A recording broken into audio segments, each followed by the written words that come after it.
आज की इस महापूर्णिमा, दिव्य पूर्णिमा, बड़ी पूर्णिमा, व्यास पूर्णिमा, पाप नाशने पुण्य बढ़ाने वाली इस गुरु पूर्णिमा को मैं सभी प्रेमियों को बहुत बहुत हार्दिक बधाई प्रेषित करती हूँ। बहुत बहुत शुभकामनाएं। और देखो, गुरु पूर्णिमा क्यों मनाई जाती है, इसके दो रीजन हैं। सबसे पहला रीजन कि श्री वेदव्यास जी महाराज ने आज के दिन 18 पुराणों को लिख करके समापन आज हुए थे, पूर्णावती आज की थी। इसके उपलक्ष्य में हम गुरु पूर्णिमा महोत्सव मनाते हैं।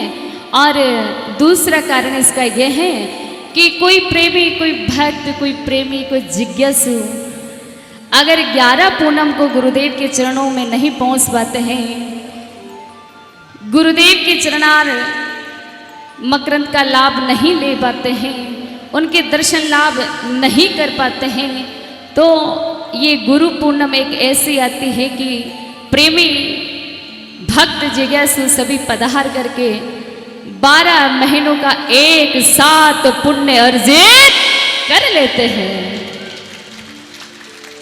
इसे कहते हैं महापूर्णिमा। किसी न किसी कारण से हम आश्रम में नहीं पहुंच पावा, कोई न कोई रीजन से आपने कोई घर में या कोई काम हो जावे, तो आपा गुरु महाराज रा दर्शन के वास्ते नहीं पहुंच पावा, तो या गुरु पूर्णिमा एक ज्ञान को दिवस है कि जिन पधार करके भक्त आप रा सारा। देखिए, मैं निवेदन करना चाहूँगी समिति के जितने भी सेवादारी है, बच्चों को इस सामने से प्लीज़ इनको सेट कीजिए जहाँ पर भी है। और मैं व्यवस्थापिका से निवेदन करूँगी, जितने लोग यहाँ पंडाल में बाहर की तरफ खड़े हैं, प्लीज़ अपनी सीट ग्रहण कीजिए। बोलिए सतगुरु भगवान की जय हो। देखिए, ये कहना चाहूँगी, ये निवेदन करना चाहूँगी कि कली को रंग मिला, कली को रंग मिला, फूलों को दरबार मिला, और बड़े खुश नसीब है हम आप और सभी जिनको ऐसे गुरुदेव का धाम मिला, धाम मिला। जय हो। बड़े खुश नसीब, बड़े पुण्यशाली और बड़े ही किस्मत वाले आप और हम सभी हैं जिनको ऐसे गुरुदेव का दरबार मिला। लेकिन इससे भी बड़ा किस्मत वाला कौन, इससे भी अधिक पुण्यशाली कौन? तब कहते हैं कि रहमतों के फूल जब बरसते हैं, रहमतों के फूल जब बरसते हैं तो गुरुदेव का दीदार होता है। रहमतों के फूल जब बरसते हैं तो गुरुदेव का दीदार होता है। और बड़े भाग्यशाली वो हैं, बड़े किस्मत वाले वो हैं जिनको ऐसे ब्रह्मज्ञानी सतगुरु से प्यार होता है, प्यार होता है। जिनको भी प्यार है ना, वही आज यहाँ इस सुंदर पूर्णिमा को पधारे हैं। तो मैं आप सभी के भाग्य की सराहना करती हूँ। एक बार दोनों हाथों को उठा करके खुद के लिए 2000 ताली लगा लीजिए।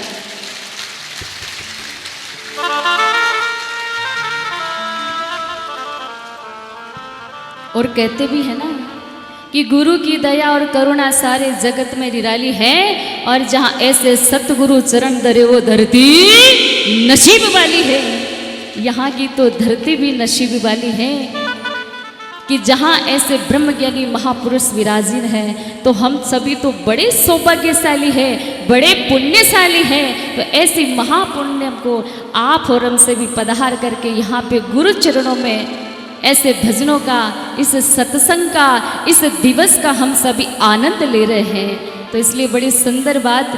और श्रीमद् भागवत गीता जी के 7वें अध्याय के 19वें श्लोक में भगवान श्री कृष्ण ने अर्जुन महाराज को भी कहा, निवेदन किया कि बहुनाम जन्मान्ते ज्ञानवान प्रपद्यते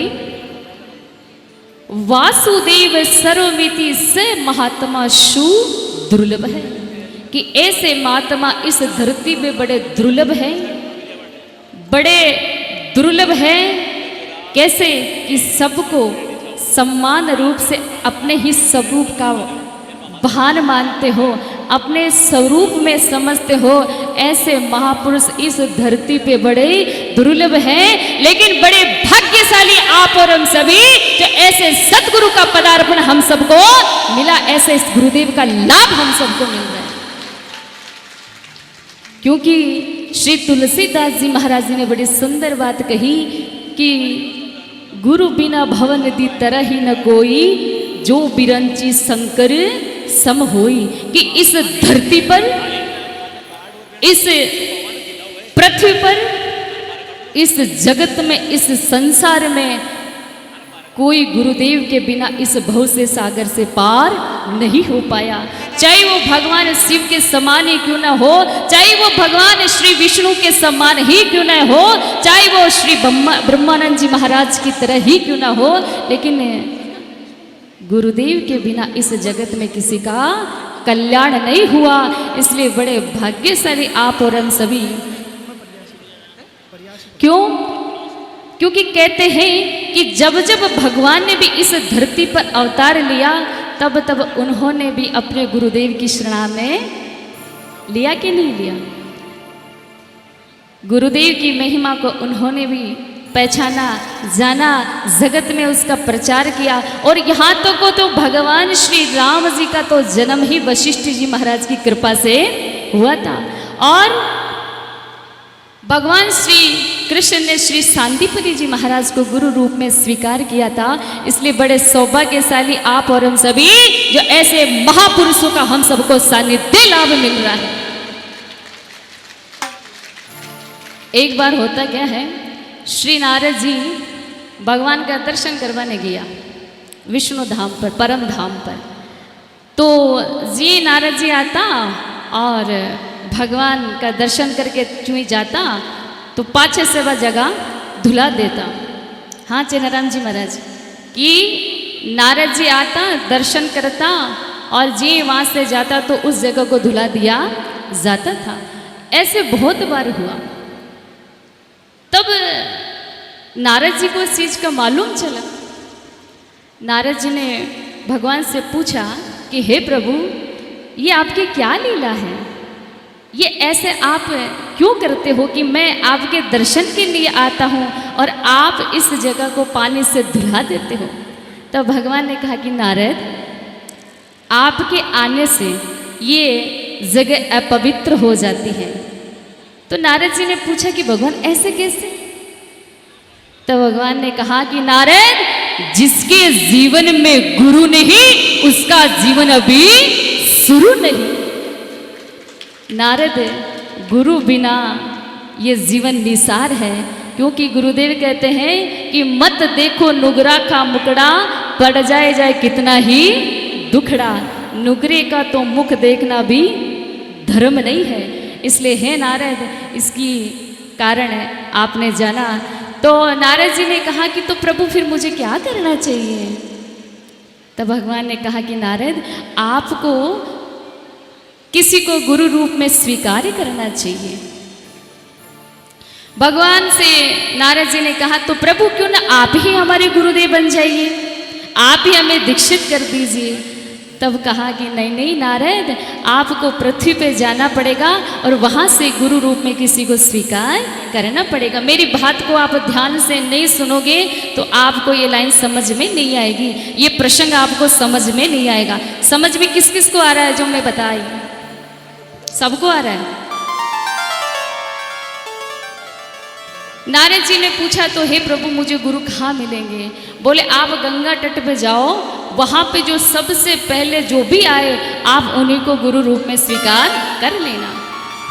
अब जैसे गंगा तट पे भगवान नारद जी आए तो सबसे पहले कौन आया? मछुआरा। अब नारद जी ने सोचा कि मछुआरा, ये तो मछली पकड़ने वाला है, इसको गुरु रूप में कैसे स्वीकार करूंगा मैं? भाई मछुआरे को कैसे मैं गुरु रूप में स्वीकार करूं? तो उन्होंने सोचा कि शायद इसके बाद में कोई दूसरा कोई आएगा, उनको गुरु रूप में स्वीकार करना है। सुबह से शाम हो गई लेकिन मछुआरे के अलावा वहाँ पे गंगा तट पे कोई नहीं आया। समस्या हो गई, टेंशन हो गई नारद जी को। गए वापस भगवान श्री विष्णु के धाम पर। और बड़े लटकते मुंह से, बड़े निराश मुंह से भगवान को प्रणाम किया और कहा कि हे प्रभु, आज का तो दिन यूं ही चला गया। बोले क्यों नारद, वहाँ गंगा तट पे क्या कोई नहीं आया? बोले भगवान आया तो था। बोले कौन? तो कहा कि भगवान वहाँ पे एक मछुआरा आया था। भगवान ने अपने सिर पे हाथ लगा के कहा कि नारद, फिर आपने क्या सोचा?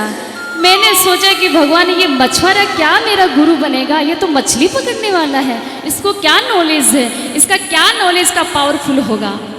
तो भगवान ने कहा कि जो भगवान की आज्ञा का भी उल्लंघन कर दे तो फिर नारद उसका जीवन तो कठिनाई में ही। तो बोले फिर क्या करना चाहिए?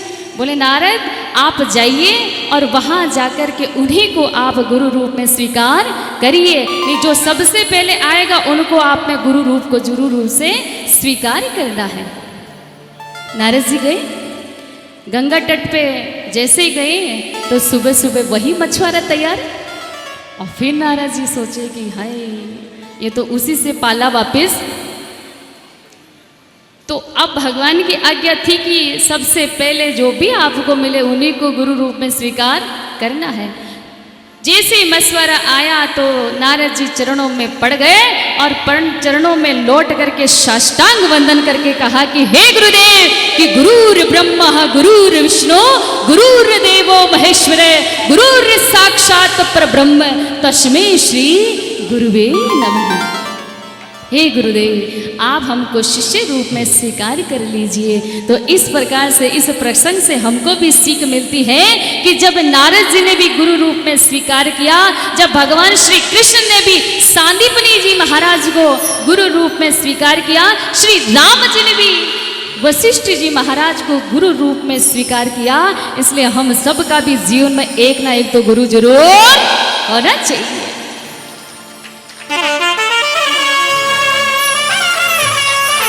क्यों?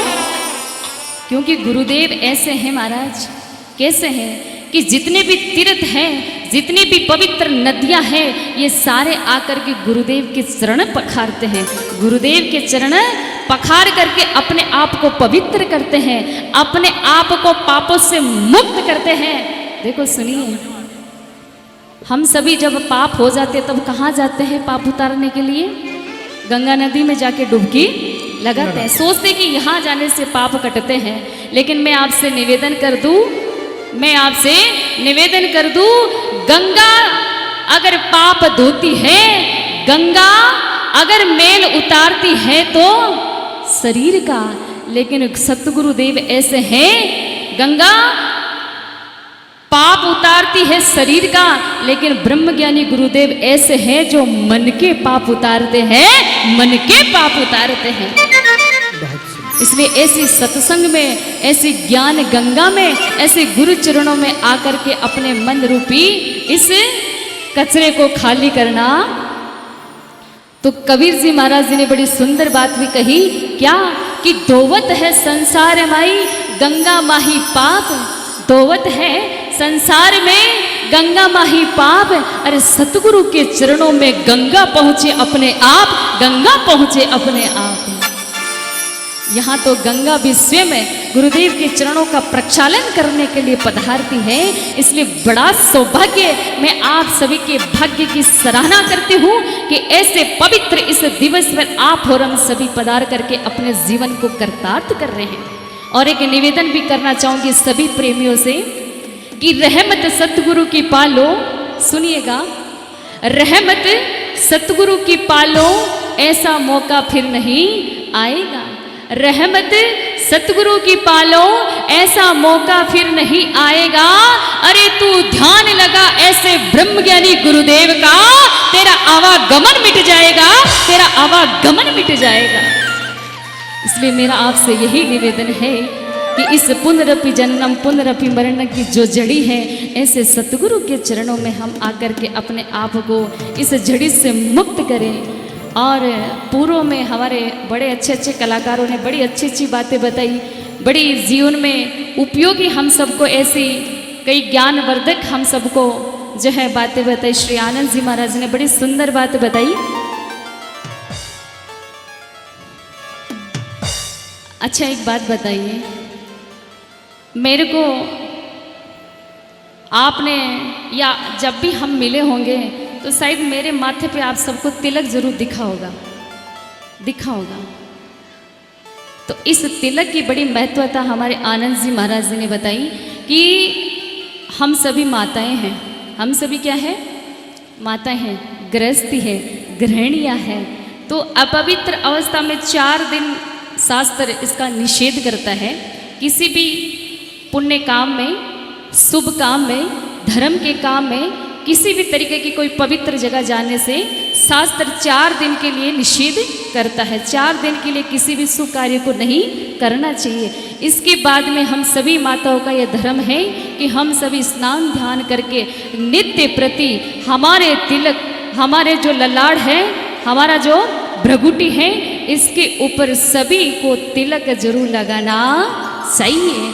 और आपको जो मन में भाए वो आप करिए, लेकिन मेरा भी ये आनंद जी महाराज का मैं ये समर्थन करती हूँ इस बात का कि मेरा भी आप सभी से निवेदन है कि आप सभी यहाँ मातृशक्ति नहीं, यहाँ पितृशक्ति से भी निवेदन किया जा रहा है। क्योंकि ये जो तिलक है ये हमारे बाप कौन है? हमारा सबका एक ही बाप है। कौन? गुरुदेव। ये हमारे गुरुदेव की निशानी है। ये हमारे गुरुदेव की ऐसी निशानी है कि दूर से ही प्रेमी समझ जाएंगे कि ये फला फला गुरु जी का भगत है।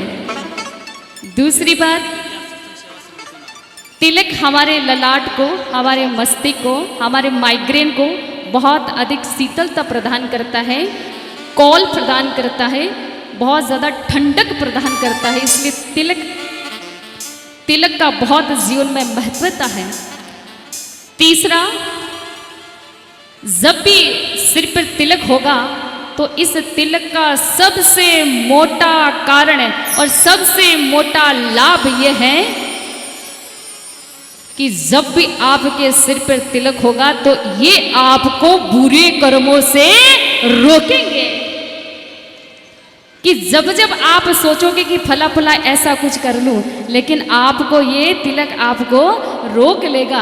इसलिए ये आप और हम सबका ये दायित्व बनता है कि हम सभी मातृशक्ति पितृशक्ति को ये तिलक होना चाहिए। एक दूसरा निवेदन मैं और करना चाहूँगी, हालांकि आप सब इस चीज़ से विदित हैं, लेकिन मैंने एक अभियान चलाया है। अभियान का नाम मैं बाद में इसका जो है निवेदन करूंगी। उससे पहले मैं आपसे निवेदन कर दूं कि सभी के घर में गीता माता होनी चाहिए। अच्छा, किस किस के घर में है गीता माता?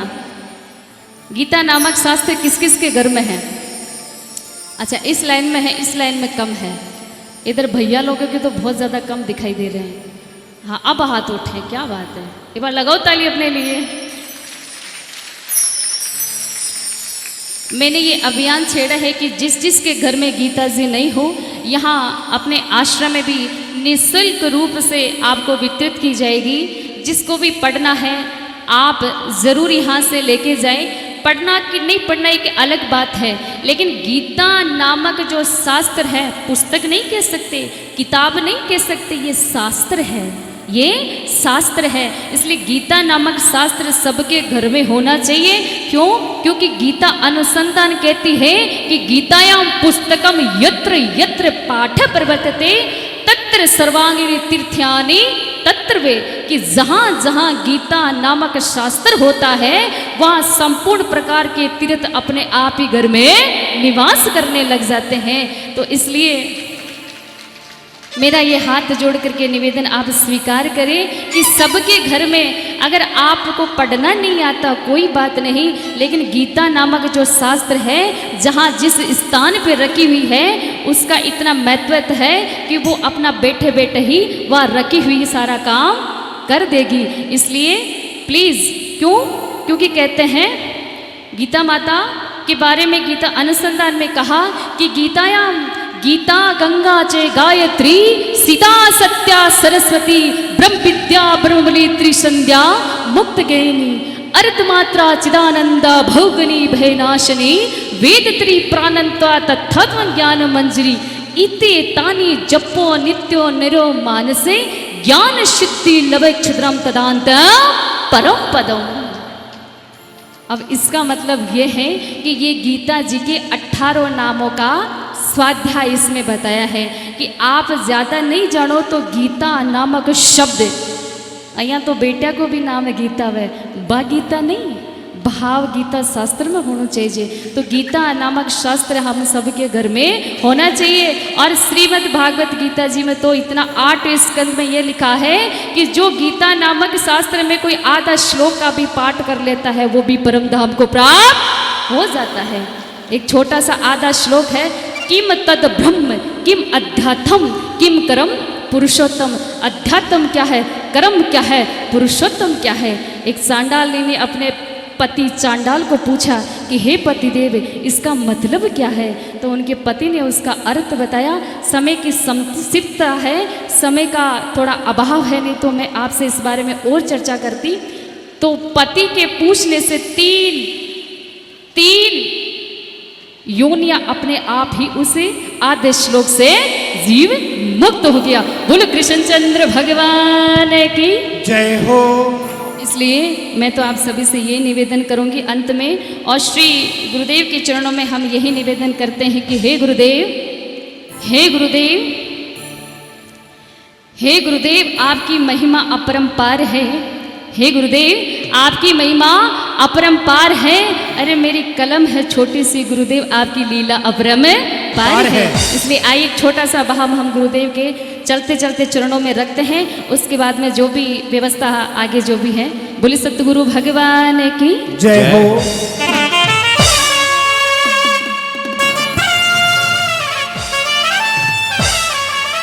देखिए ये छोटी छोटी वानगी है और अधिक आप इसका और लाभ लेना चाहते हैं और ज़्यादा सुनने के इच्छुक हैं तो नानी बाई के मारे के अभी जो शिवानंद जी महाराज अनाउंसमेंट कर रहे थे, कथा है, आप उसमें ज़रूर पधारें। डेट अभी गुरुदेव आपके समक्ष जो है निवेदन कर देंगे और आइए सभी कथा में पधारेंगे। बोले सतगुरु भगवान की जय हो।